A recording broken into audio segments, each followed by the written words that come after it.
Just 2 days after the divorce, my mother-in-law called me from a private suite at Mount Sinai, yelling into the phone, "Get over here and pay my hospital bills."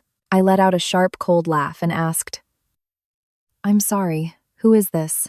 5 years of my youth had been drained away as a daughter-in-law, and I was thrown out of their family home with nothing to my name. Only 2 days after the divorce was finalized, my former mother-in-law was calling from a luxury hospital room, ordering me to come pay her bills and wait on her hand and foot. She had secretly emptied my daughter's college savings account, stolen my inheritance, and even forged my identity to take out predatory payday loans, all in an attempt to drive my daughter and me into ruin. The foolish patience I once had was completely gone. The time had come for me to rip the mask of false virtue from her face and make that cruel family pay dearly for every tear my daughter and I had shed. Holding the final divorce decree in my hand, I felt a strange sense of lightness. 5 years of my youth, 7 years as their daughter-in-law, I had lived as nothing more than a shadow. Women marry to find a partner, a pillar of support, but marrying Kevin had only sentenced me to a life of forced submission. I walked out of the New York County Courthouse, tightly holding the small hand of my daughter, Sophie.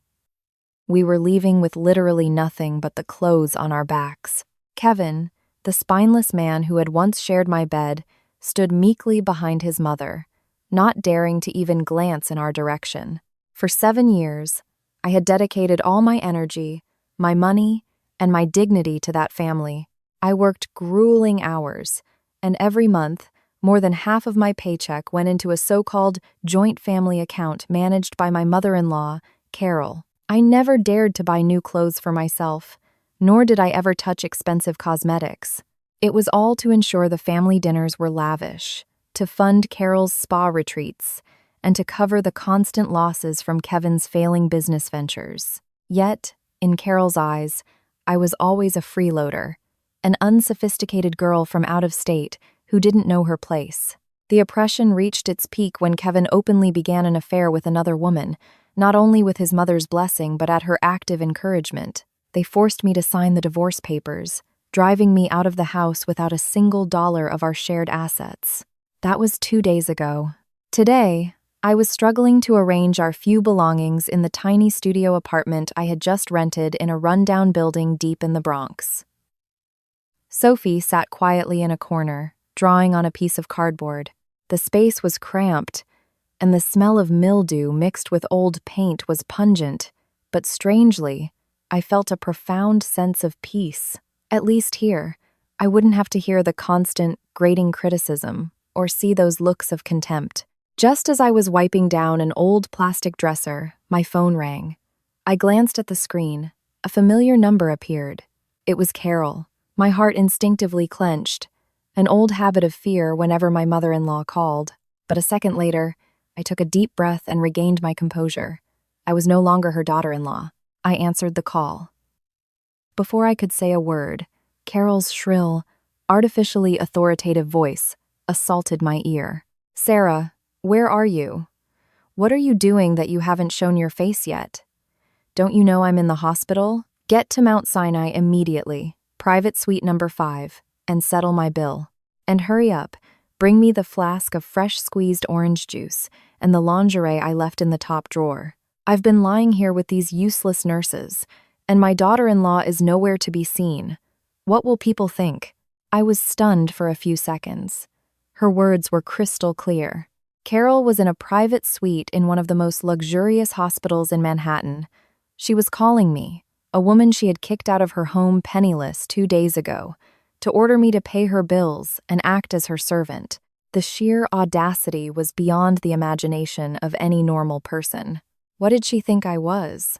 A bottomless ATM or an unpaid servant who would come running at her beck and call? The resentment that had been building for 7 long years suddenly surged through me, becoming an invisible force of strength. I remembered Kevin's cold, indifferent gaze in the courtroom. I remembered Carol's triumphant smirk as she watched my daughter and me leave their 3-story Brooklyn brownstone with 2 battered suitcases.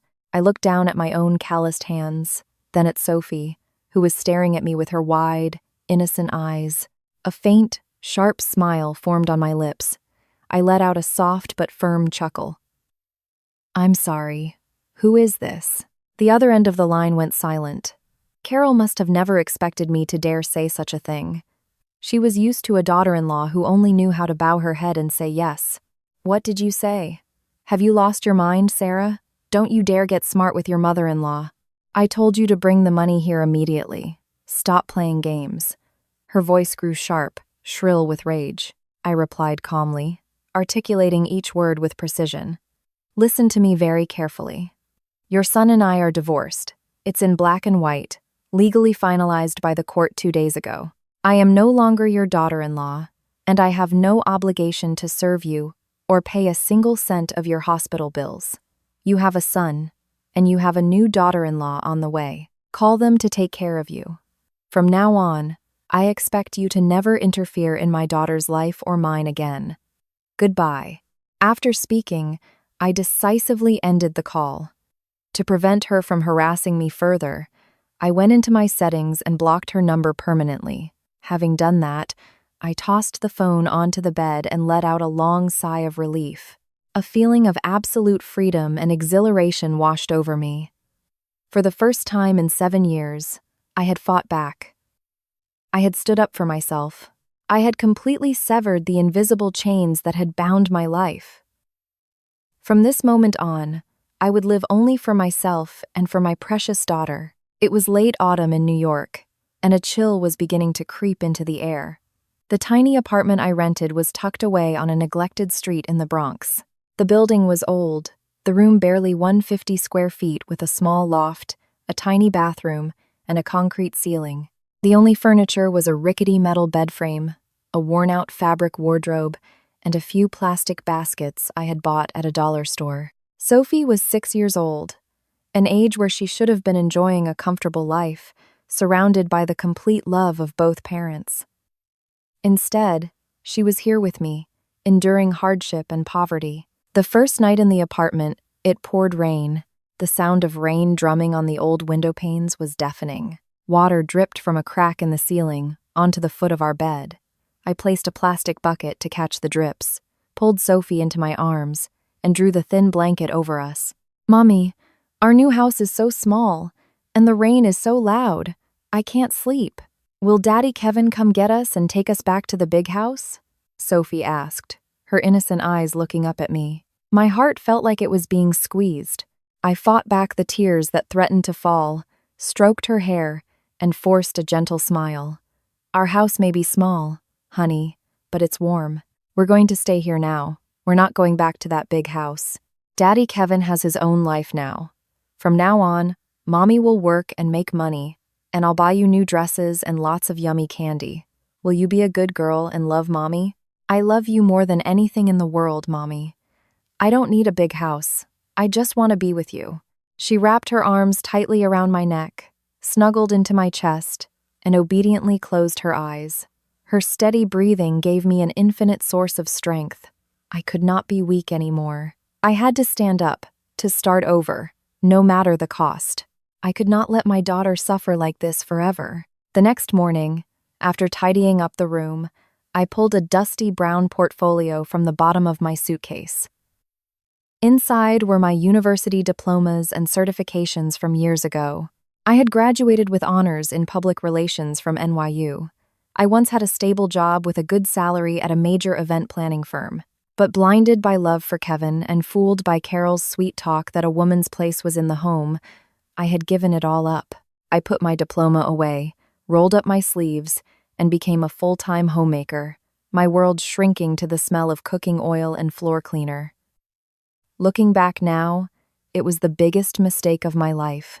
I carefully smoothed out my bachelor's degree, the ink still sharp. I borrowed my cousin's old laptop and started searching for job openings online. I painstakingly rewrote my resume, updating it to include the financial management and organizational experience I had gained over the past 7 years. I transformed seemingly useless homemaking skills into expertise in time management, budget administration, and crisis resolution. For 3 straight days, I sent my resume to dozens of companies. Some rejected me outright, citing my 7-year employment gap. Others called for interviews but offered salaries so low they wouldn't even cover rent and Sophie's preschool. But I didn't lose hope. With every rejection, I told myself I had to try harder. I bought several books on modern marketing and media, staying up late to read by a small lamp, determined to catch up with the world. I was resolute in taking back my life, in reclaiming the self-respect I had lost in Carol's house. Over the weekend, I decided to deep clean the apartment one more time. As I was pulling out a cardboard box of old books, a small, black, leather-bound notebook fell to the floor. I picked it up and dusted it off. It was the detailed expense ledger I had meticulously kept for 7 years as Carol's daughter-in-law. Every dollar I earned from freelance work, every grocery receipt, every contribution to family events, every gift for Kevin's relatives, it was all recorded. I flipped through the pages, the dense columns of numbers like cuts on my heart. My eyes stopped on an entry from 5 years ago. It was the page where I had recorded the bank account number Carol had instructed me to transfer half my earnings to each month. She called it the Joint Family Fund for major expenses and emergencies. She told me to just deposit the money, and she would manage it. Because I trusted her and wanted to be a good daughter-in-law, I did it without question. Some months, when I was sick and couldn't earn enough, I had to borrow from friends to meet her quota. But in the divorce proceedings, when I asked for my half of that joint account, Carol and Kevin presented a statement showing a zero balance. They accused me of lying, claiming my contributions barely covered my own food expenses, leaving nothing for savings. The judge asked for proof, but I couldn't provide any. I had made all the transfers at an old ATM that didn't issue receipts, and I couldn't remember the full account number. Now, that very account number was staring me in the face from the pages of my ledger. I quickly opened my banking app, typed the account number from the notebook into the transfer field to check the beneficiary's name. A line of text in all caps appeared, and my world froze. The account holder was not Carol, nor was it Kevin. The name on the account was Brenda Davis. Brenda Davis was Carol's younger sister, Kevin's aunt, who lived all the way down in Florida. The room spun around me. For 7 years, I had scrimped and saved, denying myself everything to contribute to the family fund. It turned out to be nothing but an elaborate scam. Carol had cleverly used her sister's account to receive my money. In court, since the account wasn't in her name or ours, there was no legal trail connecting it to our marital assets. The law couldn't touch a third-party account without concrete evidence of fraud. She had legally and brazenly stolen my sweat and tears. But the shock didn't end there.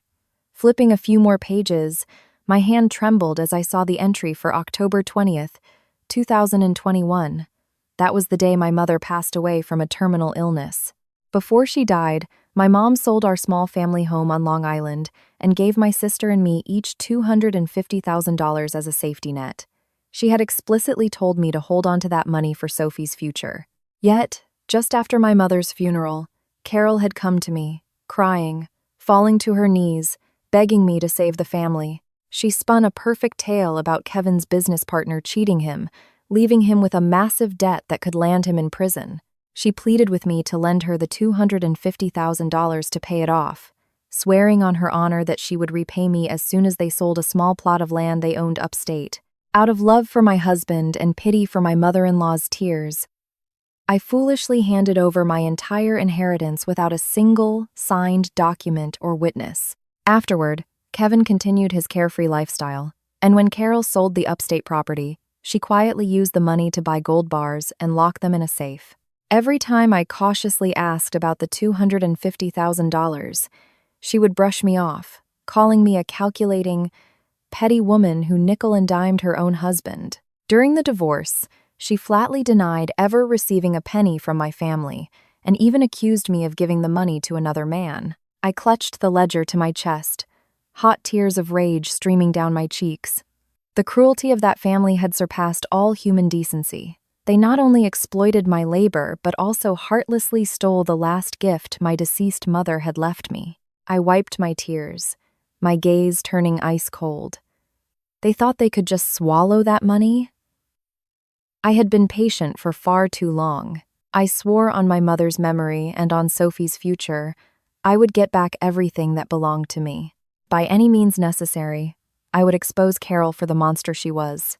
Exactly 1 week after submitting my applications, I received a call for an interview with a large media company located in a skyscraper in Midtown Manhattan. This was the brightest glimmer of hope I'd had. The night before, I carefully ironed my one decent pantsuit, a light gray outfit I had managed to bring with me. Though the style was a bit dated, it still looked professional and neat. That morning, I woke before dawn, quickly made some oatmeal for Sophie, and walked her to preschool. After dropping her off, I took the subway and joined the bustling morning rush of the city. My heart was pounding with determination. The media company's office building was a towering structure of gleaming glass and steel.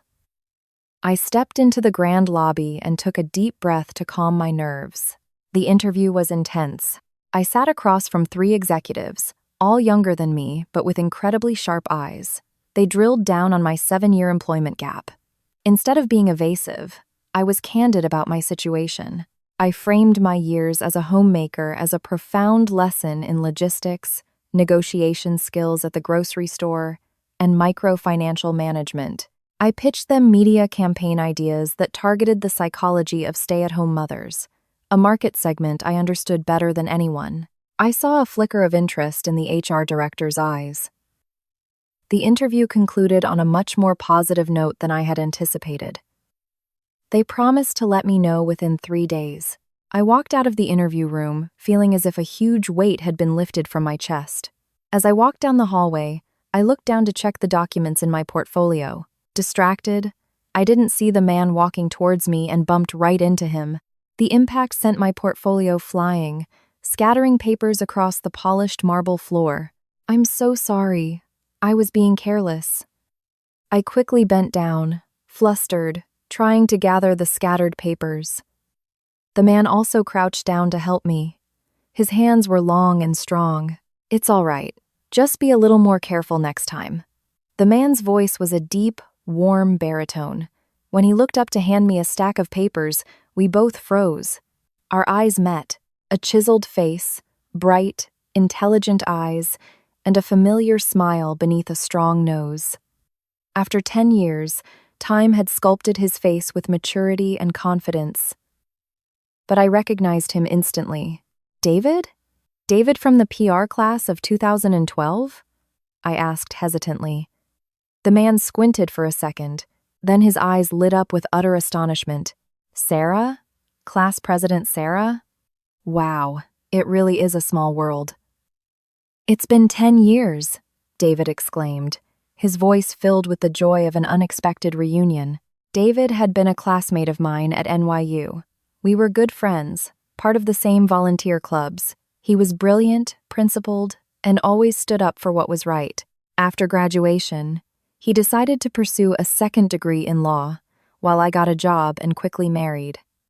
Life pulled us in different directions, and we lost touch. "What are you doing here? Meeting a client?" David asked cheerfully, his eyes glancing over my professional attire. "I just had a job interview at the media company on the 6th floor. What about you?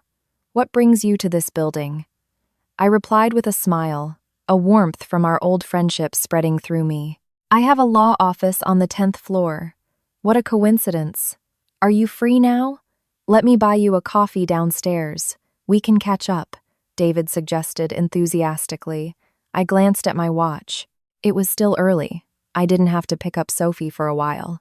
The appearance of an old friend when I was at my most vulnerable felt like a lifeline. I nodded. We went down to the coffee shop on the ground floor. The rich aroma of roasted coffee filled the air. David ordered me a hot latte, just like I used to drink, while he got a black coffee. He told me about his years struggling to build his career in law, about the firm he now ran that specialized in family law and civil disputes. He had built a solid career and was a well-respected lawyer. When he asked about my life, the smile vanished from my face. I stirred my latte, watching the foam dissolve. All the pain and bitterness I had suppressed for so long suddenly surfaced. In front of this trustworthy old friend, I no longer held anything back. I slowly told him about my 7-year marriage from hell, about my weak, cheating husband and my manipulative mother-in-law. I told him about being thrown out of our home with nothing and about Carol's shameless call from the hospital. I spoke in a calm, matter-of-fact tone, without tears or complaints, but deep within, every word was the agony of a woman pushed to the edge. David listened in silence, his brow furrowed, his hand gripping his coffee mug so tightly the veins stood out. When I told him about the expense ledger and the truth about the stolen $250,000 inheritance from my mother, his expression hardened, his anger palpable. He slammed his mug down on the table, his eyes flashing with the sharp intensity of a seasoned lawyer. This is outrageous. They have a complete disregard for the law and basic human decency. Sarah, you can't let this go. Carol, using a relative's account to siphon your money, and especially the fraudulent seizure of your $250,000 inheritance. That's textbook fraud and theft by deception. And in the divorce, Kevin hiding marital assets is a serious violation. I lowered my head and sighed in frustration. I know, David. I'm furious. But what proof do I have? When I gave Carol the money, I trusted her completely, so there's no promissory note. The court said they couldn't do anything about the transfers to Brenda's account without a direct link. I have nothing right now. I'm struggling just to pay rent and buy food for Sophie. How can I afford to fight a legal battle? David leaned forward, his voice becoming low and resolute. Listen to me, Sarah. The law was created to protect the vulnerable and punish the wicked. Don't think that just because you don't have a signed IOU, you can't get your money back. In law, we have concepts like circumstantial evidence and a logical chain of events.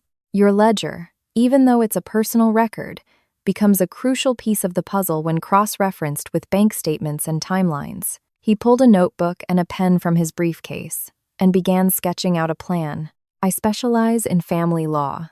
I've seen these kinds of asset-hiding schemes countless times. They think they're clever, but they always leave a trail. For the $250,000, we can gather testimony from neighbors who heard Carol complaining about being broke, or we can try to get a recorded admission from her or Kevin. As for the joint account, I will petition the court to subpoena Brenda Davis's bank records. If we can show that the money ultimately flowed back to Carol or Kevin, the charges of asset concealment and fraud will stick. I looked at David's neat handwriting, and my heart began to beat with a renewed sense of hope. After 10 days, shrouded in darkness, I finally saw a glimmer of light at the end of the tunnel. But lawyers are so expensive. I can't afford to pay you, David, I said hesitantly. Feeling embarrassed, David looked me straight in the eye, his gaze warm and sincere. He placed his hand over the notes he had made. Who said I was doing this for money? We're friends. Back in college, when I was going through a tough time, you were the class president who rallied everyone to help me. I've never forgotten that kindness. Seeing you being bullied like this today, if I just stood by and did nothing, I wouldn't deserve to be your friend, and I certainly wouldn't deserve to wear the robes of a lawyer who defends justice. I will take your case pro bono. You just need to follow my lead and stay strong. Leave the rest to me. My eyes stung, and the tears I had held back all morning finally fell. They weren't tears of shame, but of gratitude and relief. In this vast, unforgiving city, betrayed and cornered by those closest to me, I had found protection from a friend I hadn't seen in a decade. Thank you, David. Truly, thank you. I'll do whatever it takes, as long as I can get justice for my daughter and me. I wiped my tears, my gaze more determined than ever. David nodded with a smile. He advised me to go home and secure the ledger. It was no longer just pages of numbers. It was proof of my sweat and tears, the first sort of justice we would use to slash through the web of lies woven by Carol's family. That evening, back in my small apartment, I felt a new sense of resolve. I looked at a picture of Sophie smiling brightly on my phone. I promised myself that the foolish, submissive Sarah of the past was gone forever. The Sarah of today would be a strong, sharp woman. With David by my side, I would pursue the truth to the very end. They owed my daughter and me, and I would make them pay back every single cent. This battle was just beginning. A few days after my fateful meeting with David, life for Sophie and me in the small Bronx apartment started to find a rhythm. I got used to waking up before dawn, cleaning the apartment, making breakfast for Sophie, and taking her to preschool. The daily grind left me no time to dwell on the past. That afternoon, as I was returning from the grocery store with some vegetables and pork chops for dinner, a man's figure loitering in front of my building made me stop short. It was Kevin, my ex-husband, less than 2 weeks after our divorce. He was dressed smartly in a designer shirt, his hair slicked back with gel, but his face was anxious and shifty. He scanned the dilapidated neighborhood, wrinkling his nose at the faint smell from a nearby sewer grate. Seeing me walking up, Kevin hurried over, forcing what he probably thought was his most charming smile. "Sarah, you're back from shopping? You and Sophie are living in this dump?" It took me forever to find this address. I put the kickstand down on my old scooter, my eyes coldly sweeping over the man who had betrayed me. His presence here evoked no emotion in me other than disgust. "What are you doing here? The court settled everything. We have no connection anymore. Get out of here before I call security," I responded icily, clutching my apartment key. Kevin adopted a placating tone, wringing his hands. "Come on, Sarah. We were married once. Even if we're divorced, we're still Sophie's parents. I came to see how you two are doing, and there's something I need to talk to you about. You and I have nothing to talk about, and Sophie doesn't need a father who cheated on her mother and then conspired with his own mom to throw us out on the street with nothing. Now leave." I took a step towards my door. Kevin quickly blocked my way, his expression shifting to his usual shamelessness. "All right, fine. I'll get straight to the point. Mom's 70th birthday is coming up. She's out of the hospital and feeling much better. She wants to throw a huge party at a 5-star restaurant downtown to show off to the relatives. I'm a little short on cash right now, and Tiffany just bought a new car, so she's broke too. Look, you were her daughter-in-law for 5 years. Give me $25,000 for the restaurant deposit. Consider it one last act of filial piety." I stood frozen, unable to believe what I was hearing. A 40-year-old man, the head of his own small company, who had cheated on his wife and abandoned his child, was now crawling to this slum to beg his ex-wife for money to throw a birthday party for his monstrous mother. The shamelessness of his family had truly reached an unparalleled level. I threw my head back and laughed out loud, a bitter, sharp sound.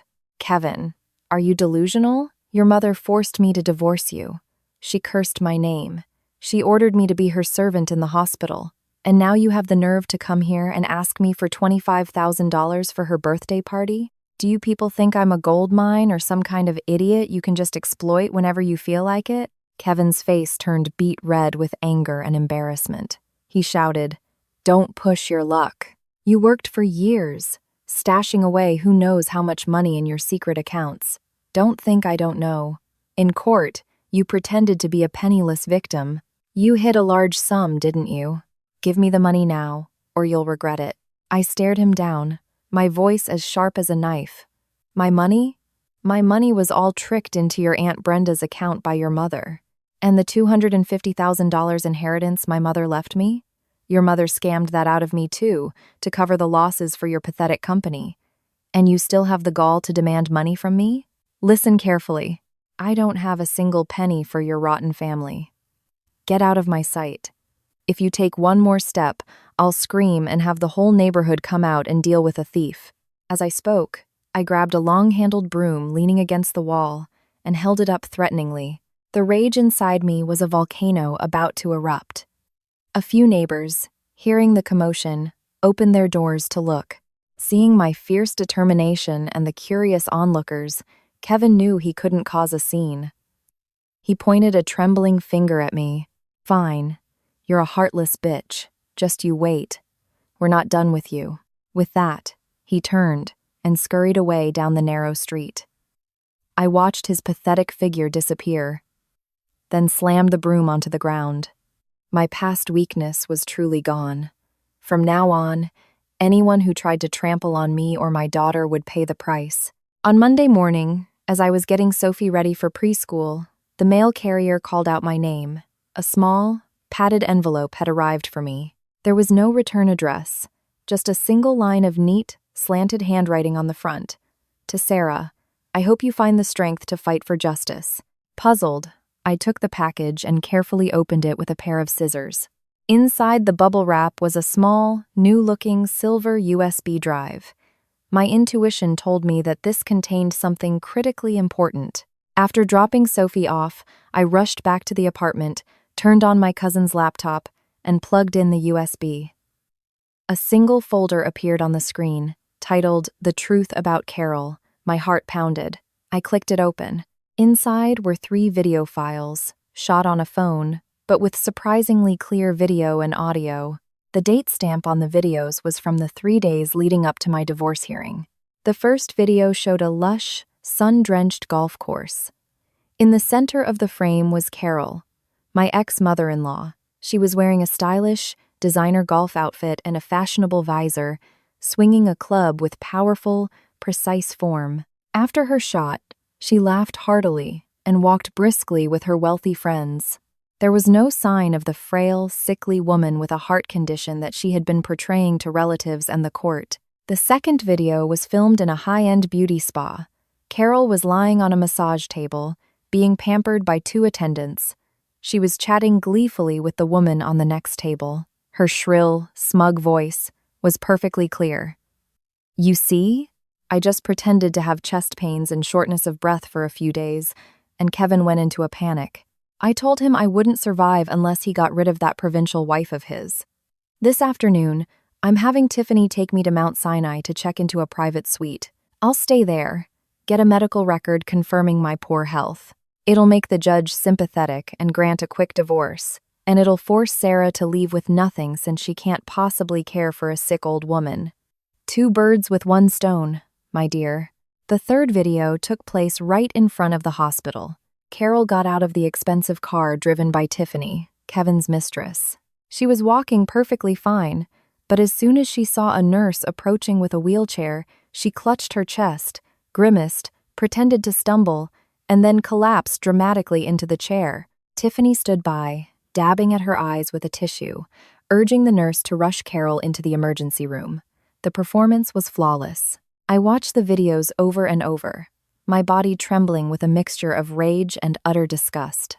So, the heart condition, the health crisis that had thrown our family into chaos for months, was all a despicable act directed by Carol herself. She had weaponized her own health, exploiting the compassion of the legal system to back me into a corner. I immediately backed up the files to a secure cloud server and sent the link to David. 5 minutes later, he called me back, his voice buzzing with excitement. "Sarah, where did you get these? This is gold. These videos clearly prove premeditated fraud, deception of the court, and a conspiracy to hide assets and deny you your legal rights. We've got them. This is the smoking gun that turns the whole case around. I got them in an anonymous package this morning, David." The handwriting on the envelope was familiar, but I'm not sure who it's from. Maybe there's still someone in that house with a conscience who couldn't stand Carol's cruelty. I replied, a wave of gratitude for the mysterious sender washing over me. "Keep the original USB in a safe place. This afternoon, I'm taking this evidence, along with your ledger, to the district attorney's office to file a criminal complaint. Carol's little drama is about to have its final act," David stated with absolute certainty. After hanging up, I stepped outside and looked up at the clear autumn sky over New York. The truth was finally coming to light. Those who sow the wind of evil will surely reap the whirlwind. 2 days after receiving the anonymous USB, I got a call from an unknown number. On the other end was the hesitant, weary voice of a middle-aged woman. "Sarah? It's Maria, the housekeeper from Carol's place. Is now a good time to meet? I'm at the coffee shop near the subway station on 86th Street. I was surprised, but agreed immediately. Maria, a woman from the Dominican Republic, had worked for Carol's family for 5 years. During my time there, we had relied on each other for support. I always shared food with her and took care of her with medicine and soup when she was sick. In contrast, Carol treated Maria like a feudal-era servant, constantly berating her. Maria cared for me like a daughter and had often expressed her sorrow, seeing me cry silently in the kitchen. The neat handwriting on the envelope from the other day flashed through my mind. Of course, it was Maria's writing. I hurried to meet her. Maria was huddled in a corner of the coffee shop, her face etched with exhaustion and fear. When she saw me, she stood up, grabbed both my hands, her eyes welling with tears. "Sarah, how are you? You look so pale. I am so sorry. For months, I watched them torment you. I knew everything, but I didn't dare say a word. I was afraid Carol would fire me. How would I send money home for my son's school fees?" I gently pulled her into a seat and pushed a warm cup of tea towards her. "Please don't say that, Maria. You have your own struggles. I received the USB you sent. Thank you. Where did you get those videos?" Maria took a sip of tea, calmed herself, and explained. The phone she used was an old one Kevin had discarded. On the days Carol went to the golf course and the spa, she had forced Maria to come along to carry her things. Fed up with Carol's arrogance and cruel words, Maria had secretly recorded everything. She had her nephew, a college student, copy the files to a USB and mail it to me. "I quit yesterday, Sarah. I cannot work for that family for one more day. That woman is a demon. I asked you here because there is one more thing I must give you, to atone for my silence." With that, Maria pulled a tiny, thumbnail-sized voice recorder from her pocket. She pressed play. Amidst some static, Carol's sharp, cold voice emerged, crystal clear. "Kevin, listen to me. That Sarah is getting suspicious about Sophie's college fund. You need to act first. I want you to bring Tiffany home, openly, right into your bedroom, make a huge scene, humiliate her completely. A woman with that much pride won't be able to stand her husband bringing his mistress into her home. She'll pack her bags and leave on her own. And when you kick her out, don't give her a single dime.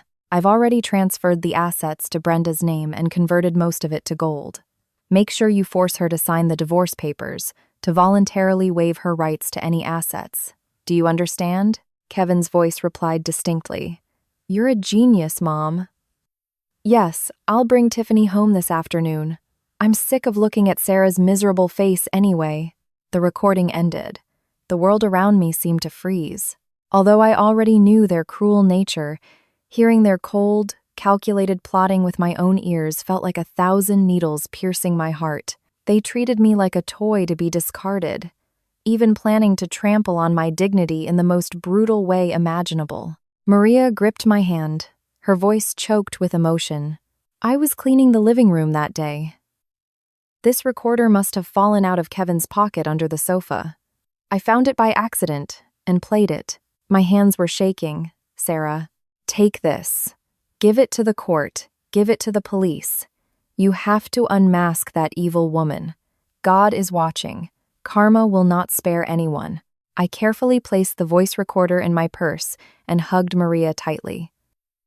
This simple, hard-working woman possessed a heart of pure integrity. Her confession and the precious evidence she provided were the final keys I needed to completely demolish the fortress of lies built by Carol and her son. I took $200 from my wallet, money I had just borrowed from a friend, and insisted Maria take it for her journey home. She refused at first, but I was firm. We parted ways on that windy afternoon. I was no longer alone in this fight.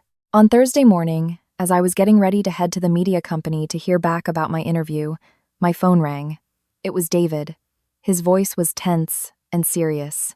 "Sarah, get to my office right now. Cancel everything else. I've just uncovered 2 catastrophic things Carol and Kevin did behind your back. The situation is extremely serious and involves your and Sophie's safety." Panic shot through me. I immediately turned around and raced to David's law office in Midtown. As I pushed open the door to his office, I saw him surrounded by papers, bank statements, and legal documents spread across his desk. He pulled a chair out for me and made me drink a glass of water to calm down. "Listen carefully, and you need to stay calm." David looked me straight in the eye, compassion written all over his face. "First, yesterday I used my professional connections to check on the status of assets related to Sophie. The 529 college savings plan, worth $150,000, which you painstakingly saved for, was set up as a joint account between you and Kevin. You remember that, right? I remember. It was money I earned from late-night freelance jobs over the years, plus all her birthday money. I was the primary account holder but gave Kevin joint ownership in case anything ever happened to me. What's wrong with the account? My heart began to race. David sighed heavily, tapping his fingers on the desk. Kevin cleaned it out. He withdrew the entire $150,000. He did it the day before he brought his mistress home to force you into a divorce. The bank confirmed it was his signature. He stole his own daughter's entire future. My ears were ringing. The floor felt like it was falling away. $150,000. That was my sweat, my blood, my sleepless nights, all to give my daughter a chance at a good education. They stole my inheritance. And now they had heartlessly stolen the very foundation of my 6-year-old child's future. How could human beings be so cruel? Kevin was no longer a father. He was an animal, devoid of all humanity. But the shock wasn't over. David pulled a thick, color-printed document from his drawer and slammed it on the desk. Look at this.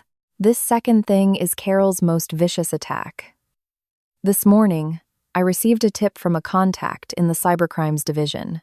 Carol secretly took a picture of your driver's license and used your social security number, along with a burner phone, to apply for dozens of high-interest online payday loans in your name. I numbly picked up the papers. Page after page of screenshots of digital loan agreements. The borrower's name was Sarah Miller, with my driver's license number. The dates were scattered over the last 3 months, while I was still living in their house. The total principal amounted to nearly $50,000, but with the predatory interest rates, the debt had already ballooned to over $200,000. The stated purpose of the loans was personal shopping, but the shipping addresses for the online purchases were all Carol's house, and the recipient was Tiffany. Carol had used my identity to go into deep debt to buy designer bags and luxury cosmetics for her son's mistress. Just then, my phone began to vibrate violently, an unknown number. David nodded, signaling for me to put it on speaker. As soon as I answered, a rough, menacing male voice yelled through the phone. "Is this Sarah Miller? You took out a loan with my company 3 months ago and haven't paid a dime. You trying to skip out on us? If you don't wire $6,000 to this account by the end of the day, I'm sending my guys to your kid's preschool to pick her up. We know exactly where she goes to school, and we know where you live." The blood in my veins turned to ice. They were threatening Sophie. Abject terror morphed into a hurricane of rage. I was about to scream curses into the phone, but David quickly took it from me. In the calm, steely voice of a seasoned lawyer, he responded, "This is David Chen, legal counsel for Miss Sarah Miller. All loan agreements made through your app are based on identity theft and fraudulent information. We have already filed a formal complaint with the NYPD and the District Attorney's Office for fraud, identity theft, and loan sharking.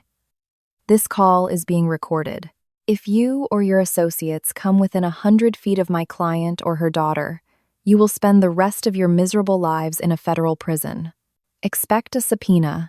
David hung up and blocked the number. He turned to me, placing his hands on my shoulders to steady me. "You cannot cry. Now is not the time to be weak. They want to destroy you, to use debt collectors to break you, but we have all the weapons we need.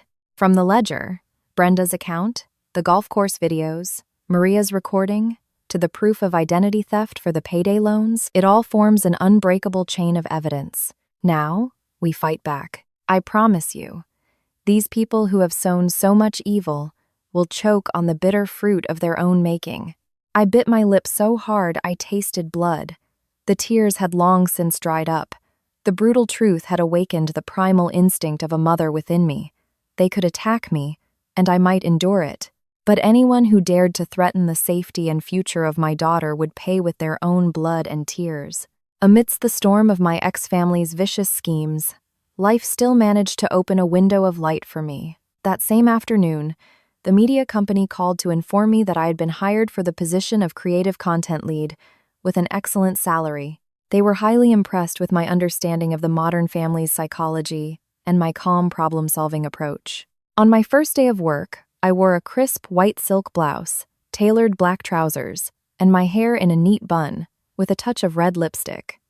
The image of the weary, disheveled housewife was gone. I walked into the office with an air of confidence and professionalism.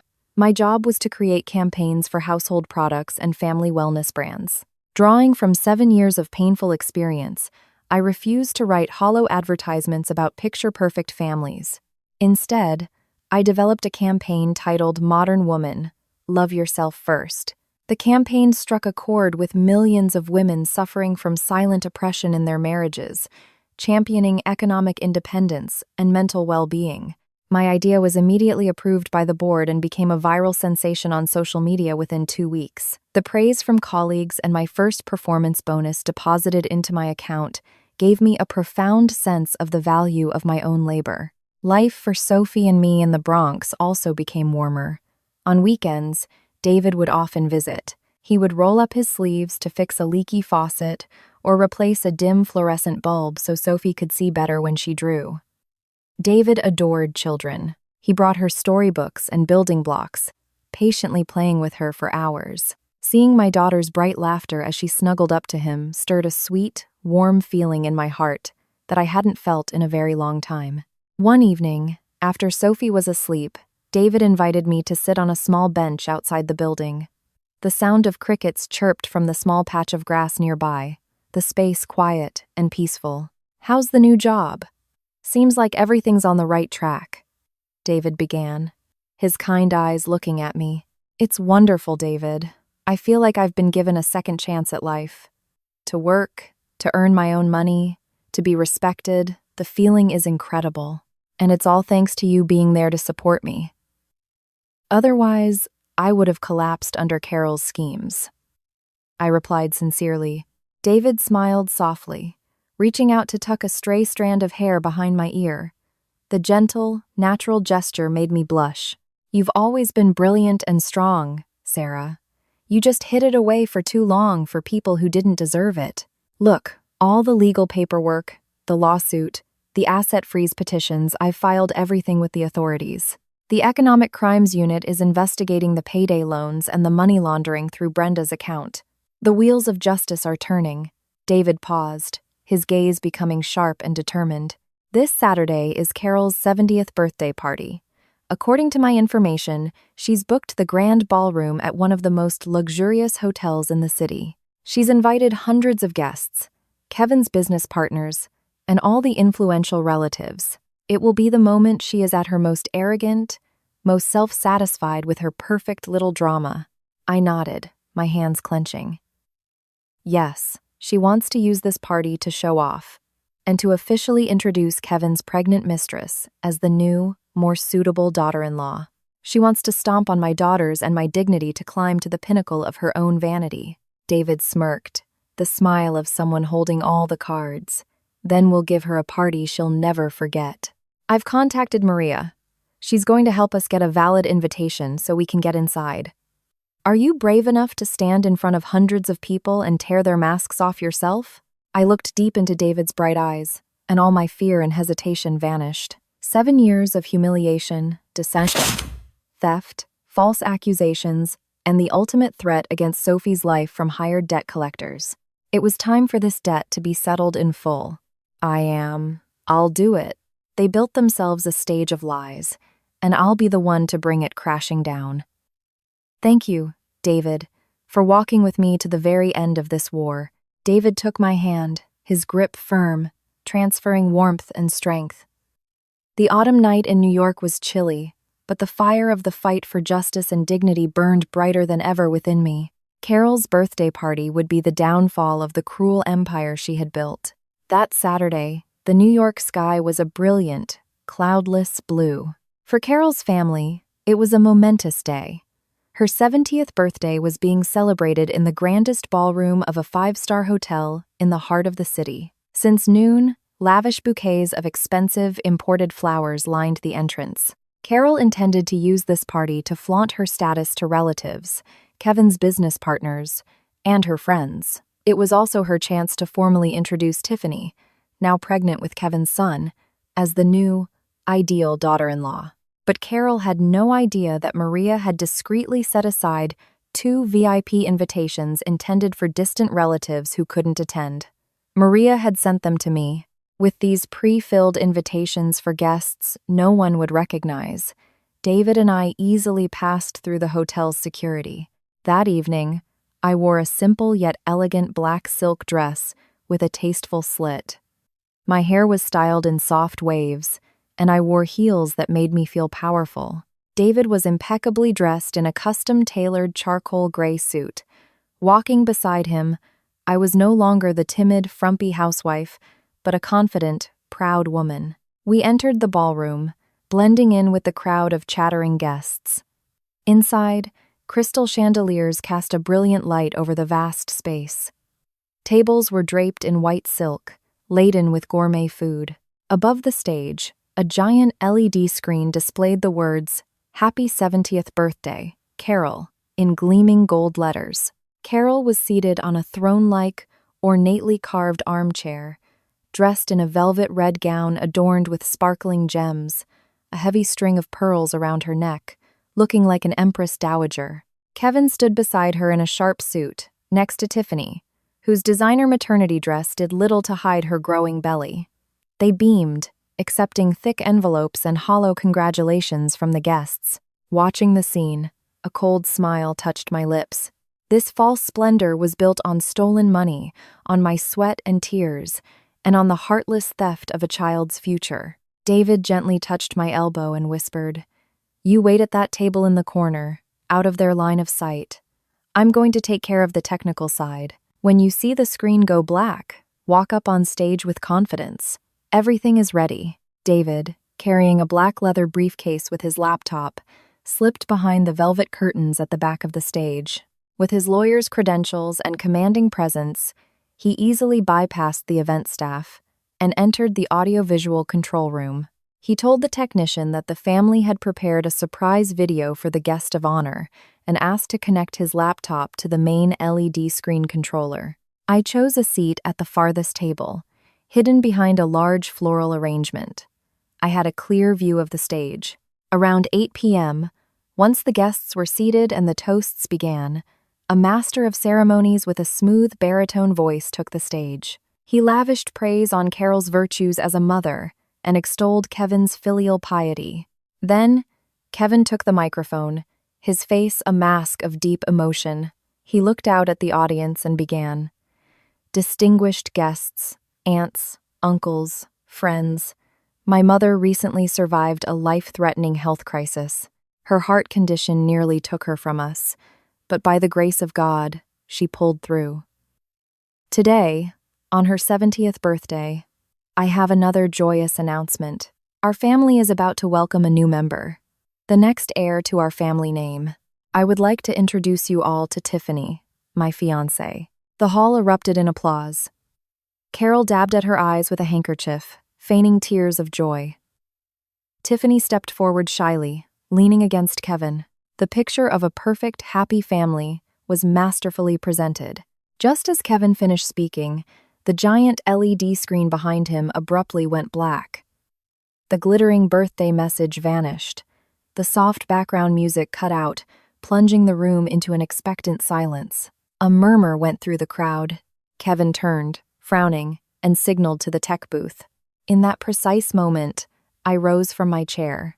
I smoothed my dress, held my head high, and began walking with steady, confident steps down the main aisle. The click of my heels on the marble floor echoed in the quiet room. Carol was the first to see me. The smile on her face froze. Her eyes widened in disbelief, and the wineglass in her hand trembled. On stage, Kevin's jaw dropped, his face draining of all color. My appearance, looking so polished and poised, was beyond anything they could have imagined. Their day of reckoning had begun. I walked up the carpeted steps to the stage, under the stunned gaze of hundreds of people. Kevin staggered back, pointing at me, his voice cracking with a mixture of panic and rage. "Sarah, what are you doing here? Who let you in? Security. Get her out of here." I didn't even spare him a glance. I walked directly to the microphone stand and took the mic from the hand of the petrified MC. I turned to face the audience, my gaze sweeping coldly over the guests, before finally landing on Carol. My apologies for interrupting this touching family moment. My voice rang out through the powerful speakers, clear, strong, and without a tremor of fear. Kevin just mentioned his mother's near-death experience.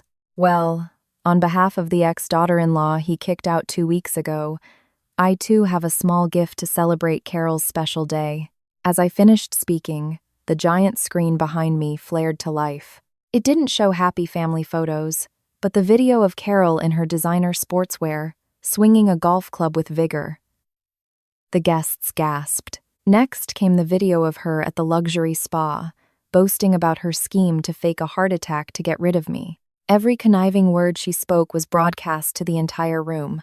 The room began to buzz with whispers and murmurs. Carol shot to her feet, her face ashen, and screamed, "Turn it off! Who's playing this garbage? That's a deepfake." "Sarah, how dare you slander your mother-in-law?" I smirked, holding the microphone firmly. "We're not done yet, Carol. I'm sure everyone here thinks you are a model mother-in-law, a respectable woman, but what's the truth? For 7 years, you forced me to deposit half my salary into a family fund, which you had me wire directly to the account of your sister, Brenda Davis. Then, in our divorce, you claimed I never contributed a single cent to the family." The screen immediately switched to images of bank statements, stamped in red, with circles highlighting the regular, substantial transfers I had made to Brenda's account for 7 years. Even more despicably, when my own mother died, you staged a drama about your son's business failing to trick me out of my $250,000 inheritance. You swore you would repay me, but you took the money, bought gold, and then denied everything. My voice rose, each word a hammer blow against their facade of decency. Kevin lunged at me to grab the microphone, but David emerged from the wings, blocking him with his larger frame and shoving him backward. I turned my attention back to the guests, my voice catching with emotion before rising again with righteous fury. "But even that is nothing compared to the cruelty you and Kevin inflicted upon your own blood. $300,000. That was the money in the college savings plan I created for my daughter, Sophie. And yet, this man, her father, at the urging of his mother, secretly went to the bank and withdrew every last cent before the divorce to spend on his mistress." The screen showed a clear image of the bank withdrawal slip, bearing Kevin's unmistakable signature. The room erupted in outrage. Several older relatives stood up and began openly scolding Carol. Tiffany, the mistress, was so ashamed she covered her face and scurried off the stage. "And this was your final blow, wasn't it, Carol?" I held up the thick file of payday loan agreements. "You stole my identity, forged my signature to take out high-interest loans to buy luxury goods for your son's mistress. You saddled me with crippling debt and had loan sharks call and threaten to kidnap my daughter. You are not a human being. You are a monster in human skin." On the screen, a cascade of loan contracts and shipping confirmations in Tiffany's name, all linked to my identity, were displayed for all to see. Every piece of evidence was laid bare. The perfect drama of Carol's family had been shredded. Carol clutched her chest and collapsed to the floor, but this time, no one rushed to help her. The once admiring gazes were now filled with nothing but contempt and disgust. The ballroom descended into chaos. The sounds of angry accusations and condemnations rose from every table. Several of Kevin's business partners stood up and walked out, shaking their heads in disgust. Carol, on the floor, resorted to her old trick. She began to gasp for air, her eyes rolling back, clutching her chest and moaning dramatically. "Oh, my heart! She's trying to kill me!" "Kevin, call an ambulance. I'm dying." Kevin scrambled to his feet and rushed to his mother, shouting at the remaining guests, "Please, somebody call 911. She really has a heart condition." "Sarah, you monster! You're trying to murder my mother." I stood on the stage, arms crossed, watching their pathetic performance with ice-cold eyes. I raised the microphone one last time. "Carol, you can stop the act. Your medical records from Mount Sinai have been confirmed by the chief of cardiology to be completely fabricated. Your health is perfectly normal. If you're so eager to be hospitalized, someone will be along to take you shortly. But I'm afraid they don't have private suites where you're going. Just then, the main doors of the ballroom burst open.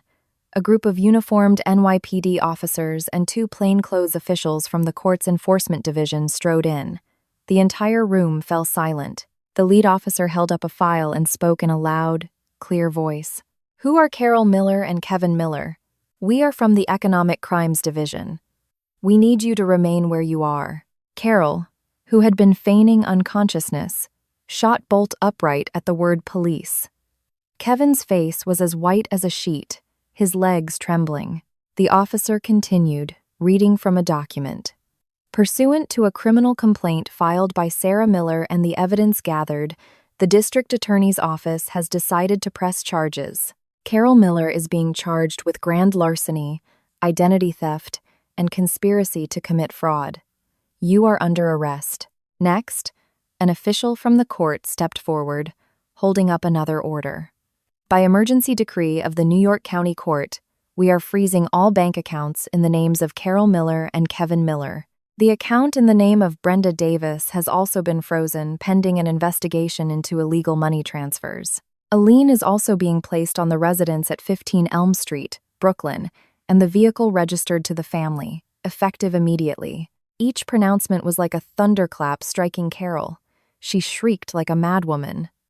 "No, you're mistaken. I didn't steal anything. That house is mine. That money belongs to my sister. You have no right to take my property."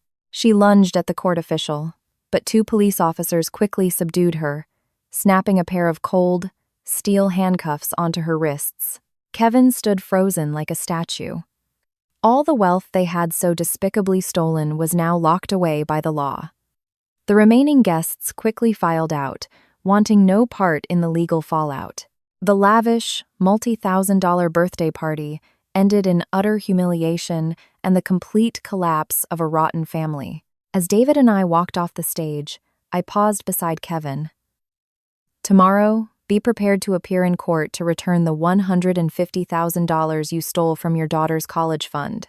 If you don't, you'll be sharing a cell with your mother." Kevin slumped to the floor, burying his head in his hands and sobbing like a child.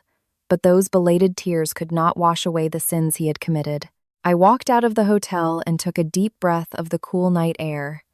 The curtain of lies had been torn down. Justice, at last, had spoken. 6 months after that tumultuous birthday party, my life and Sophie's had entered a new chapter. The legal case against Carol's family was finalized. Carol was released on bail but under house arrest, confined to the very brownstone that was now sealed and awaiting asset division. To avoid a harsher sentence, Kevin was forced to sell his failing company to repay the $150,000 to Sophie's college fund. Upon seeing the family's collapse and the frozen assets, Tiffany, the pregnant mistress, reportedly gathered what valuable jewelry she could and disappeared without a trace. The fate of the greedy and treacherous was a swift and stinging slap from karma. As for me, things were flourishing. The modern woman, love yourself. First campaign I created became a social media phenomenon. Our client sales skyrocketed, earning a massive profit for my company. At the monthly review meeting, I was promoted to Director of Communications. The excellent salary and benefits allowed me not only to provide Sophie with a comfortable life in a new, secure apartment in a better neighborhood, but also to save for our future. One weekend evening, David invited me to dinner to celebrate my promotion. We dined at a quiet French restaurant overlooking the lake in Central Park. The warm candlelight reflected in his steady, kind eyes. Throughout the storm, David had been my rock. He was not just a brilliant lawyer who brought me justice, but a caring friend, a gentle man who looked after both of us. At the end of the meal, David slid a small, red velvet box across the table. "For the new Director of Communications." "Open it." Surprised, I opened the box. Nestled on the white silk lining was a delicate gold locket, engraved with a familiar leaf pattern. My heart skipped a beat, and tears welled in my eyes. It was my mother's locket. 4 years ago, when Kevin was being threatened by loan sharks, I had tearfully given the locket to Carol to pawn. She had promised to buy it back, but later claimed the pawn shop had sold it, keeping the money for herself. I thought I would never see that precious keepsake again. "David, how did you find it?" I whispered, pressing the locket to my chest, feeling my mother's familiar warmth. David smiled gently. "I remembered you mentioning it once. I asked a friend in the NYPD to check the records of every pawn shop in that part of Brooklyn based on Carol's testimony. Luckily, the owner thought the engraving was too beautiful to melt down and had kept it for his wife. I negotiated to buy it back. It belongs with you." Tears of happiness streamed down my face.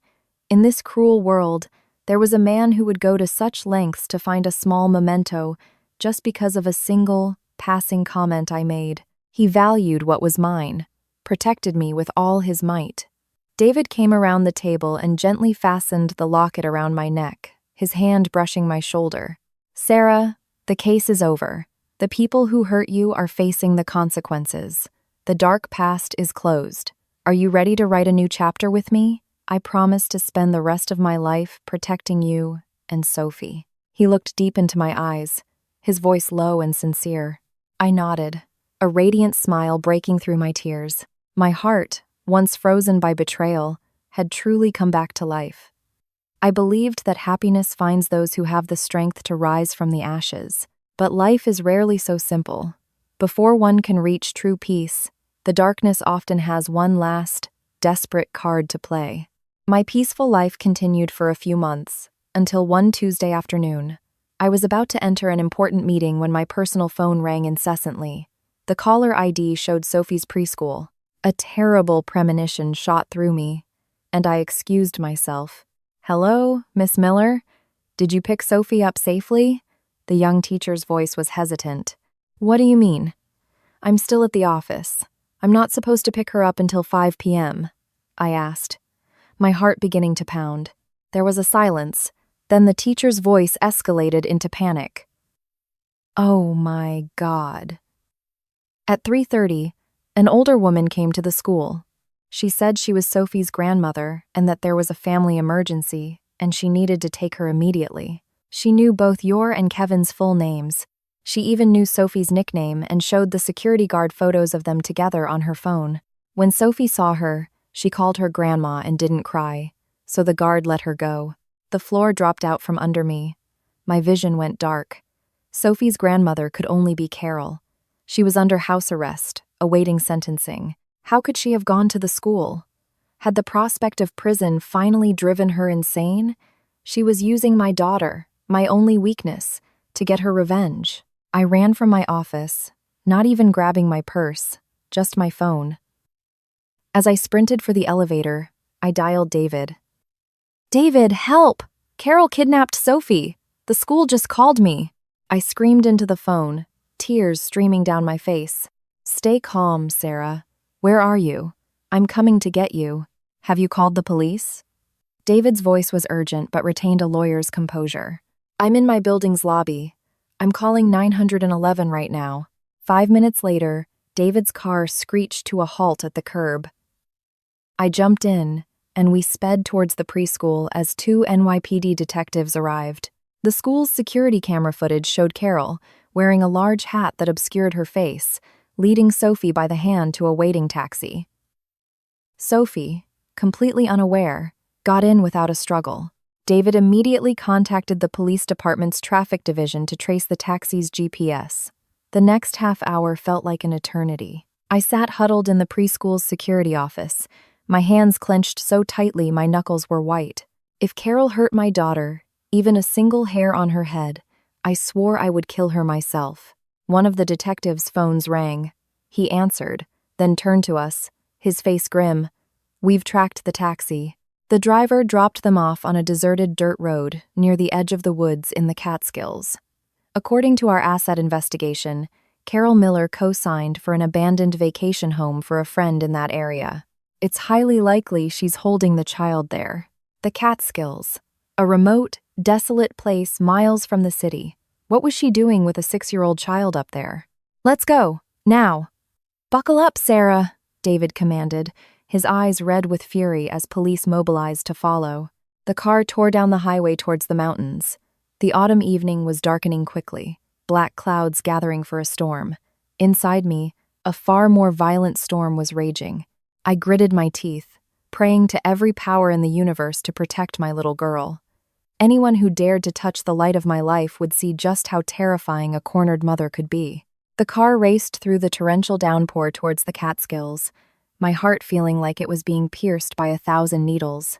The wind howled, and rain hammered against the windshield, shattering like my own sanity. I clenched my hands, praying silently for my daughter. My tears had dried, replaced by a searing fire of pure rage. Later, through Sophie's own account and the police report, I learned the full horror of that afternoon, a story that made me even prouder of my 6-year-old's resilience. Around 4 p.m., the taxi stopped in front of an abandoned mansion deep on a red dirt road at the foot of a mountain.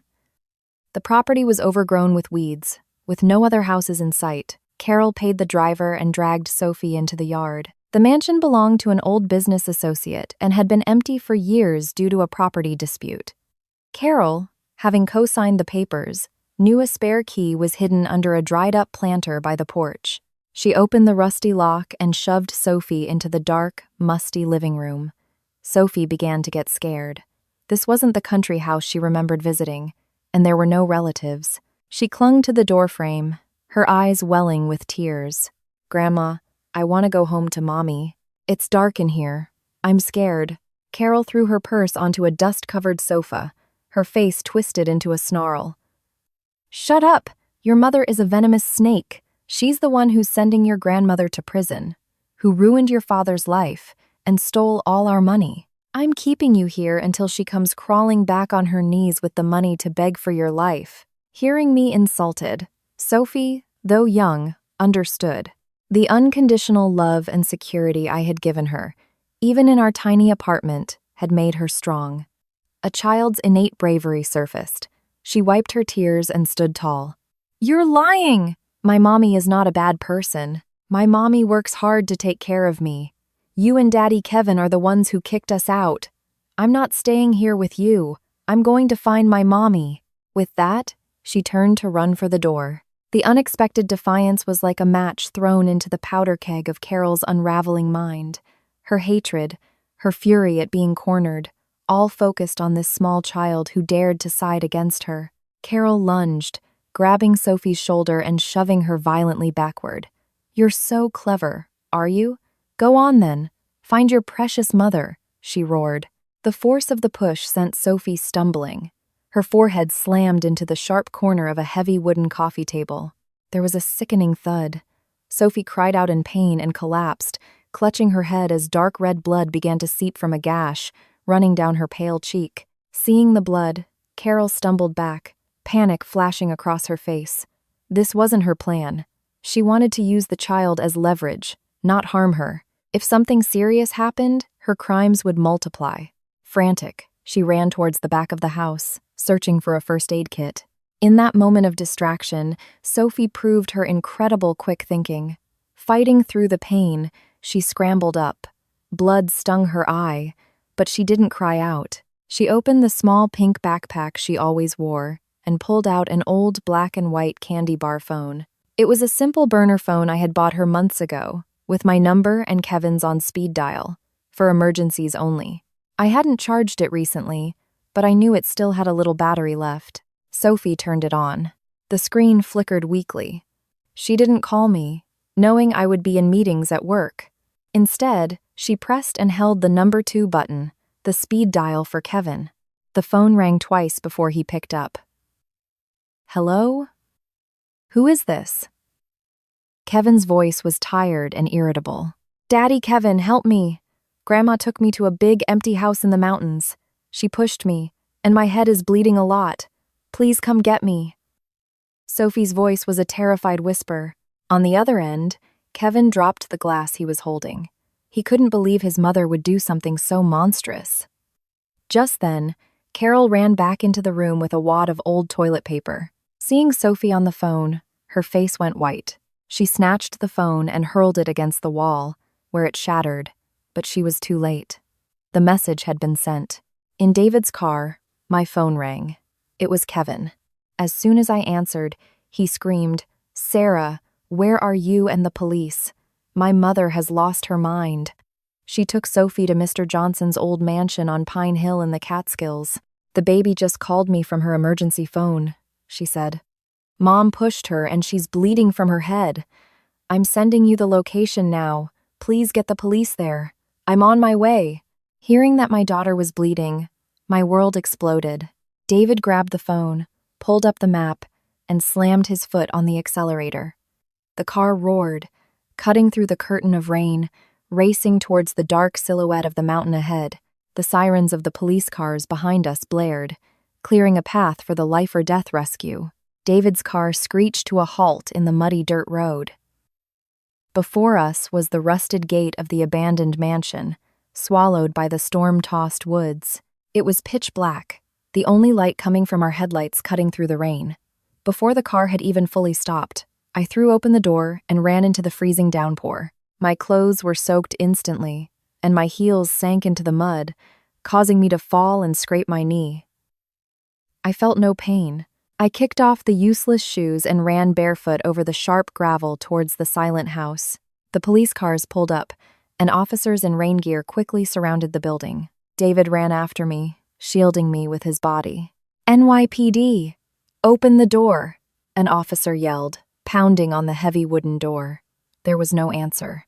My daughter was in there, hurt. "Break it down. My daughter is bleeding in there. Please, break down the door," I screamed, beating my fists against the wood until they were raw. The officers used a battering ram to smash the lock. The door swung open, releasing a wave of cold, musty air. The beams of their flashlights cut through the darkness. The scene inside made my heart stop. In the corner, Sophie was lying in a small heap, the blood on her forehead now dried into a dark, terrifying stain on her pale face. Her eyes were closed, her breathing shallow. Beside her, Carol sat on the floor, rocking back and forth, muttering incoherently like a madwoman. "Sophie! Mommy's here!" I shrieked, a primal sound of agony, and ran to gather my daughter's cold, small body into my arms. I pressed my cheek to hers, my tears mixing with the rain on her skin. Hearing my voice, Sophie's eyelashes fluttered. She opened her eyes, a faint, pained smile on her lips. "Mommy, you came for me. I was brave, wasn't I, Mommy?" I called Daddy Kevin. "Yes, my baby, you were so brave. I'm so sorry I was late. We're going to the hospital now." I kissed her cold hands, sobbing. The police moved in and apprehended Carol. She offered no resistance. Just as we were about to leave, a mud-splattered figure burst through the door. It was Kevin. His car had gotten stuck, and he had run the rest of the way. Seeing the blood on his daughter's face and his mother in handcuffs, he collapsed. "Oh God, Mom, what have you done?" he wailed, burying his face in his hands. He crawled towards me, reaching for Sophie. "Sarah, let me hold her. Sophie, honey, I'm so sorry." Before his hand could touch her, David stepped in front of him and kicked his arm away, his eyes like ice. "You don't have the right to touch her. Your crocodile tears won't wash away your sins. Get out of the way so we can get her to a hospital. If anything happens to her, I will personally see to it that you rot in prison right next to your monstrous mother." I didn't spare Kevin a glance. I held Sophie tight and walked out of that cursed house. Outside, the storm was breaking. In the car racing towards the hospital, I held my daughter close, listening to the precious, steady beat of her heart. The greatest storm of our lives was finally over. The light of justice and peace was waiting for us just ahead. 3 months after that night of terror, the small scar on Sophie's forehead had faded, hidden beneath her bangs. She was back in school, as cheerful and vibrant as ever. Her recovery was the greatest source of strength for me as I stood in the courtroom for the trial of Carol and Kevin Miller. The atmosphere in the New York County Courthouse was solemn. I attended as the victim, dressed in a professional gray pantsuit, with David by my side as my legal counsel. Across the room, Carol and Kevin sat at the defendant's table. Kevin was gaunt, his hair streaked with gray. But it was Carol who drew everyone's attention. She was dressed in drab, oversized clothing, her hair crudely cut short. Her eyes were vacant, and she occasionally giggled to herself like a child. When the judge entered, Carol's lawyer immediately stood and presented a motion, claiming his client was suffering from advanced dementia, specifically Alzheimer's disease. He argued that her criminal actions were the result of a cognitive breakdown and that she should be exempt from criminal responsibility and committed to a psychiatric facility. The courtroom murmured. Carol continued her performance, humming nursery rhymes. They were trying to use illness as their final shield. David, however, was unfazed. He rose and, with the court's permission, began his rebuttal. "Your Honor," he began, his voice calm but firm. "The defense's argument is compelling on a humanitarian level, but the law cannot be fooled by fraudulent medical certificates. We petitioned for an independent psychiatric evaluation from a state-appointed medical board. David produced a sealed report. The conclusion was clear. Carol Miller had no physiological signs of Alzheimer's disease. Her cognitive functions were perfectly normal. Furthermore," David continued, "to prove the defendant's state of mind at the time of the crimes, I'd like to present security footage." The large screen in the courtroom lit up. It showed Carol expertly navigating a smartphone to apply for the payday loans, flawlessly entering my social security number. Another clip showed her meticulously planning her trip to the preschool, using a photograph to trick the guard. Does a person with severe dementia possess the technological skill and planning capacity to execute a kidnapping so perfectly? David asked, his sharp gaze silencing the opposing counsel. Then, it was my turn. I stood and faced my former mother-in-law. "Carol," I said, my voice clear and steady, "you may fool some people with this act, but you cannot fool your own conscience. You call yourself a loving mother, but you used your own health as a weapon to destroy my family. You stole my life savings. You stole the future I was building for your own granddaughter, and you pushed a 6-year-old child, causing her to bleed, in an abandoned house, all for money." I paused, composing myself. "I am here today not just to reclaim my property. I am here for justice, for the dignity of motherhood, and for the safety of my child. Those who use the name of family to exploit and harm the vulnerable must face the full punishment of the law." The courtroom was silent. My words sealed her fate. All eyes turned to Kevin. It was time for him to make his final choice. The tension in the courtroom was palpable. The prosecutor called Kevin Miller to the stand. He stumbled forward, wiping sweat from his brow. Faced with the mountain of evidence and the prospect of prison, the last shred of decency in the weak-willed man was finally awakened. "Mr. Miller," the judge asked, "were you complicit in your mother's schemes?"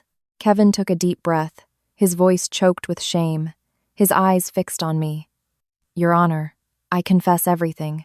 What Sarah and her lawyer have presented is the truth." From her seat, Carol gasped, forgetting her act. "My mother is perfectly sane," Kevin continued, his voice trembling. "Every plan, from faking her heart attack to stealing Sarah's inheritance, was her idea. My business was failing, and I was weak. I went along with it. I even withdrew the money from Sophie's college fund because my mother told me to leave Sarah with nothing. I was wrong. I was a terrible husband and a despicable father. I will accept any punishment." His confession was the final nail in Carol's coffin. After a period of deliberation, the verdict was read. Carol Miller was sentenced to 6 years in state prison for grand larceny, identity theft, and kidnapping. Kevin Miller received 3 years of probation for his role as an accomplice. The court ordered the immediate and full restitution of all stolen funds, including my inheritance and Sophie's entire college fund. The fraudulent debts were declared null and void, with Carol held solely responsible. The judge's gavel fell, ending the trial. It was over. Carol was led away in handcuffs. Kevin stood alone in the hallway, watching his mother go, a broken man. The dark, humiliating chapter of my life was finally closed. With all our money returned, I didn't indulge in luxuries. Having known the pain of abuse and financial oppression, I understood the suffering of countless other women. With David's legal guidance, I used half of my recovered assets to establish a foundation called The Beacon. Our foundation provides free legal aid, counseling, and job training for women escaping domestic abuse. On weekends, David and I would visit shelters and community centers, sharing legal knowledge and inspiring women to fight for their independence. 2 years later, it was a brilliant summer afternoon on a beautiful beach in Malibu. The wind tossed my hair as I walked barefoot on the white sand. Near the water's edge, David and Sophie were building a magnificent sandcastle. Sophie, now 8 and radiant, squealed with delight. David waved me over, his face tanned and lit by a brilliant smile. For 2 years, he had been our constant, quiet protector, his love the truest I had ever known. "Come see what we built," he called out. "It's strong enough to withstand the tide." Sophie ran and hugged him. "Daddy David is the best." "This is a castle for the 3 of us, Mommy. Do you like it?" I looked from my daughter to the man standing before me, the locket my mother had given me gleaming in the sunset. The storms of the past had long been washed away by the ocean. Before me now was a true castle of happiness, built on trust, respect, and unconditional love. "I love it," I said, smiling, squeezing David's strong, warm hand. "It's the most beautiful home I've ever seen." The sun dipped below the horizon, painting the sea in fiery shades of orange and gold. Our 3 shadows stretched long on the sand, leaning into one another, facing the bright future together. Sometimes, a woman must walk through the ashes of a broken life to find the true flame that warms her soul, and I had finally, truly, found my own brilliant spring.